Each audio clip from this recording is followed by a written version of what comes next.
But what type of services do you provide, man? People probably think I just do videos and pictures, but what I really do is make people feel comfortable being on camera. That's what I really do. And that's why what I do looks good, feels good, ends up being what it is, and it's why only I can do the way that I do what I do, because it's me behind the camera doing it. Yeah. You know what I'm saying? When you got a camera in your hand and you walk into a room, you're going to always have some type of impact or influence without you saying anything, because you got the camera. And that's a responsibility that most photogs and scribes don't really consider. You know, we all feel like there's something easy about it, but this content is being created because somebody is behind this camera, and this version of me isn't going to be really present and available unless the person that's bringing the camera into the room is making it happen, right? Because I might have been thinking I want to get on camera and do this or say this, but I never do it because the right person ain't show up with the camera for me to do it. So what I really do is make sure that you're comfortable being the best version of yourself while you're on camera. And then I make it look good. You know what I'm saying? Make it look good. So basically, it's the intentions within the work that you do. Right. You know what I'm saying? It's the intent. The cause. Come on, man. The cause, man. The cause. Yeah.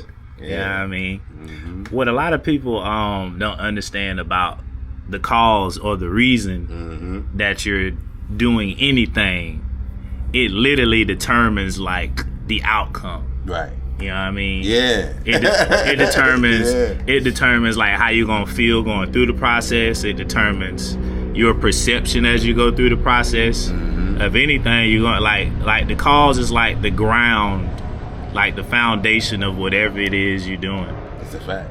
You know what I'm saying? Yeah, man. The intention is all the intentionality. Yeah.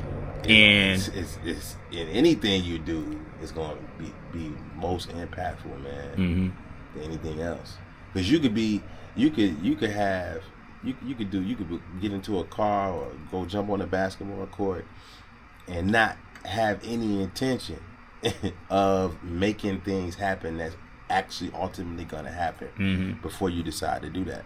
You know what I'm saying? You could get on the court and think you about to play basketball to have fun and end up being really good at it. You know what I'm saying? You know, but if your intention is focused and it's pure, you know what I'm saying? Like pure. You end up taking and going places where you never imagined you was going before you got on the court to do one thing and do something. Nah, that's facts. That's happened. You know what I'm saying?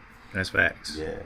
Yeah, like, you know, whenever I started playing drums with my mama, when she turned Christian, I think I was about 8, 9 years old. Yeah.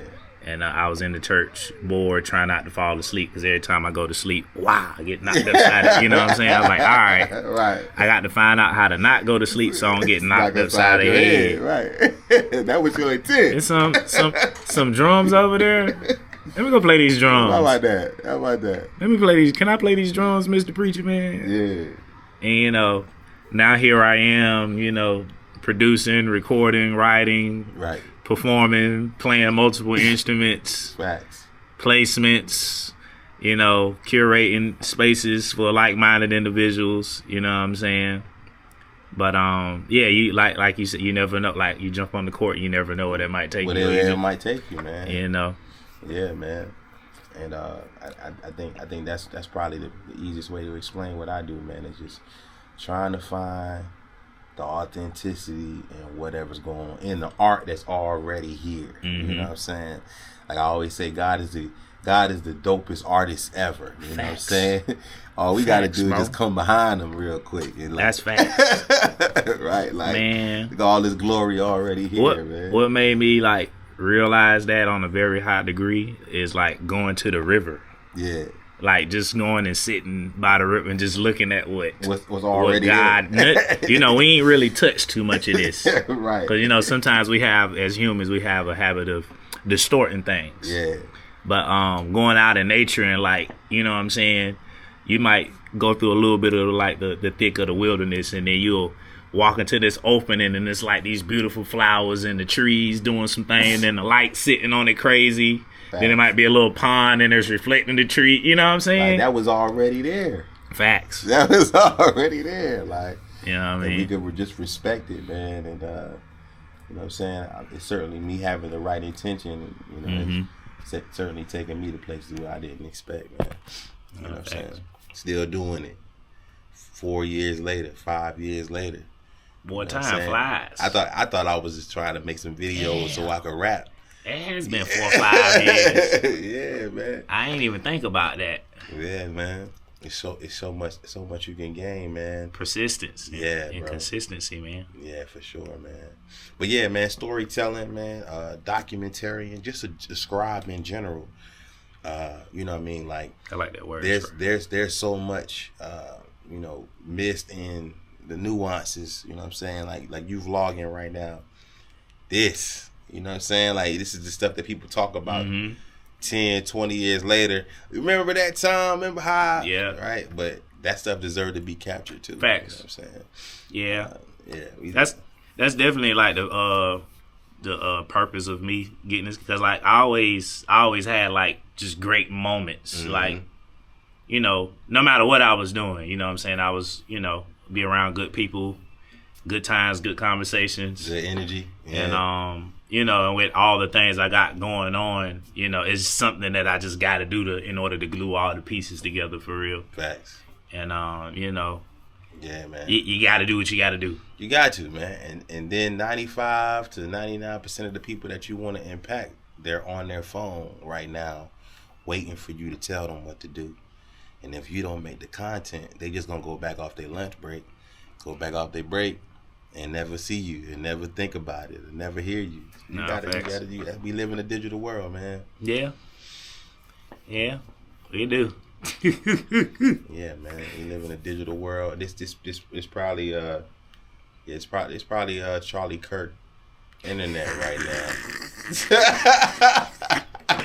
Let the man rest. It's probably Charlie Kirk internet right now. It's probably Sam Altman's let him rest internet right now, man. I don't know who Sam is. Sam is the director, like one of like the big wigs of ChatGPT, right? Like, interesting.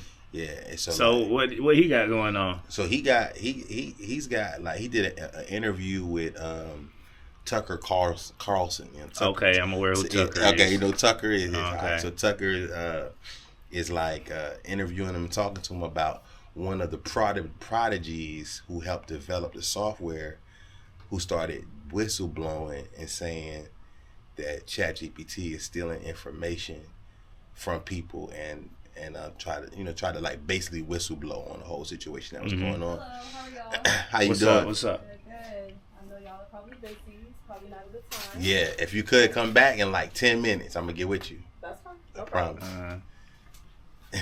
And basically, he was just about to like he did a news article. Somebody wrote a news article or interviewed him, and they wrote up an article, and he was gonna basically just start telling why he walked away from ChatGPT, the dangers that it could possibly impact human behavior in a way.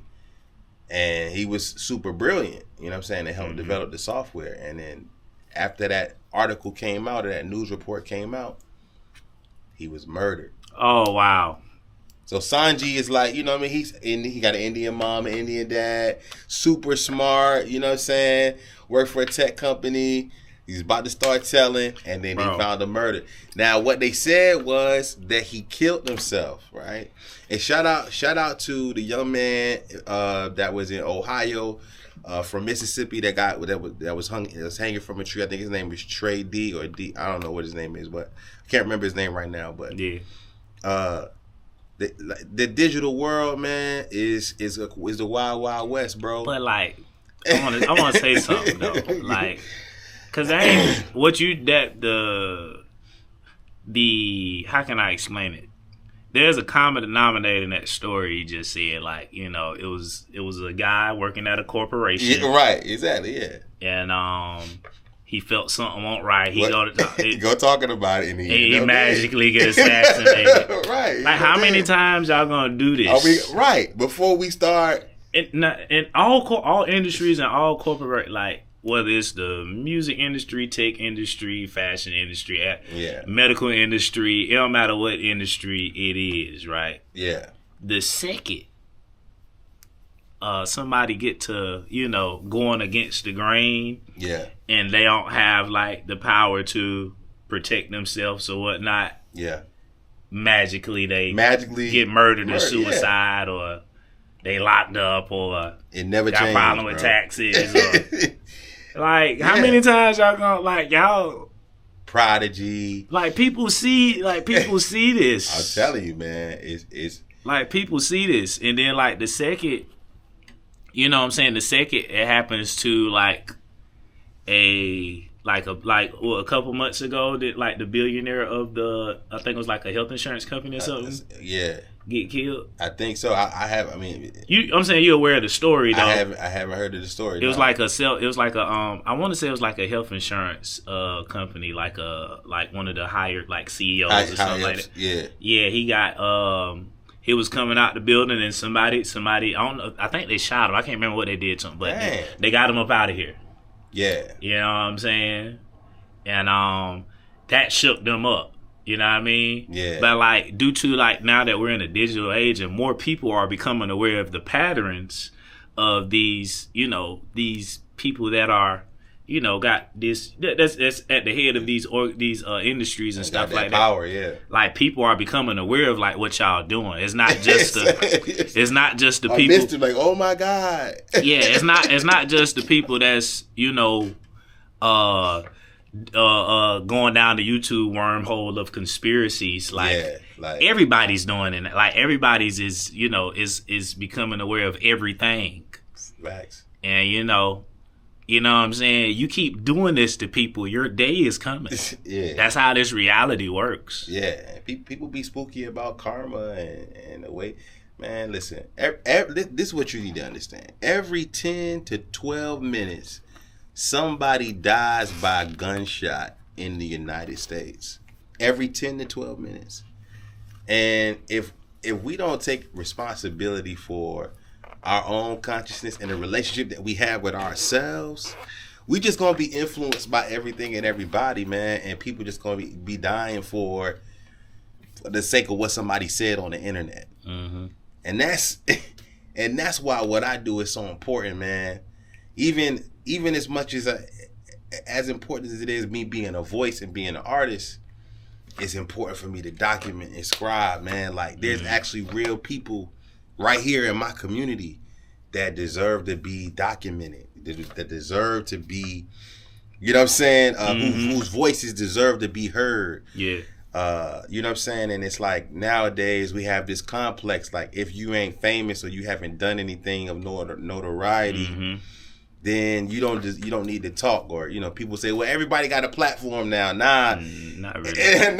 not really.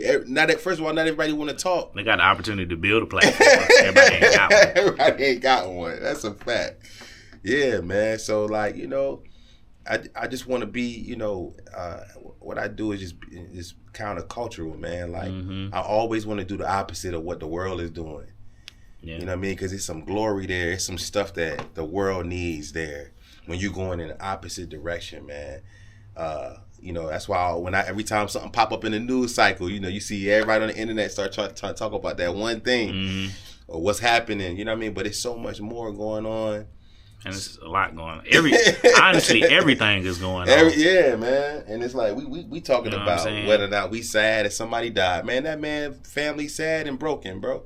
You know what I'm saying? Like that's the reality of it. Who he was or what he was doing or what he was saying. Like it's multiple truths to accept about the situation. Facts. And like no one truth is better than the other one. Right. You know what I'm saying? Yeah, man. Yes, he has a family, and like that is sad that there's going to be a child growing up without a father. You know what I'm saying? Yeah, man. But like we also got to consider the fact too. Like when you're standing for something, it's things that come with that. Yep. And no matter what you're standing for, you better be ready. Yeah, like when it's Trey Reed. That's who got hung from a tree. Trey Reed. Rest in peace to Trey Reed.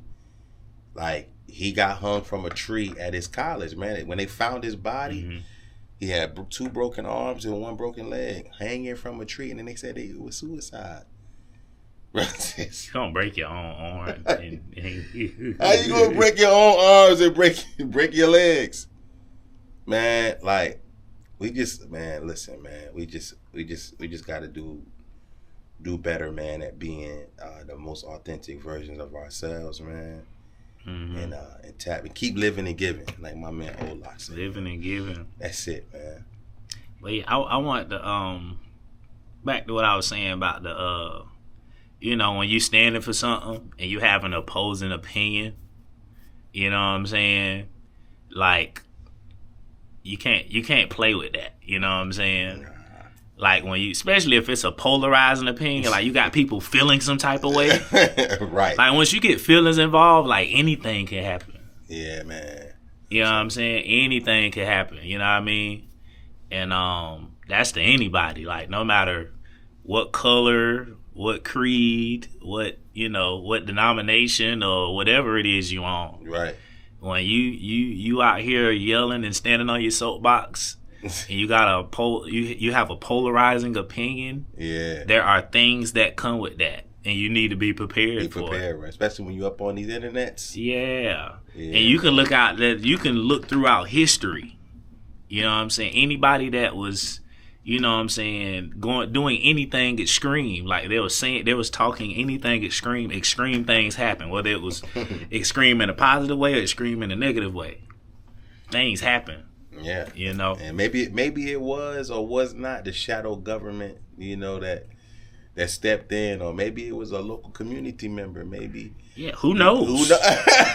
Because we truly don't. We can speculate. Who knows? But we don't know. Like, we don't know Charlie personally, and we don't know the buddy that shot him personally.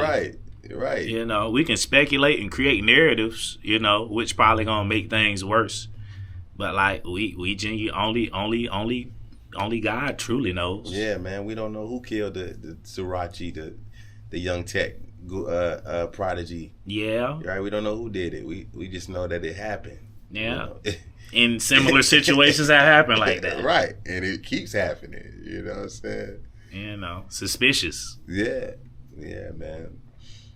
But yeah, man, that's some dope insight, man, to bring out, bro. That we just we got to know it when we stand for something, we got to be willing to die for it too. You know.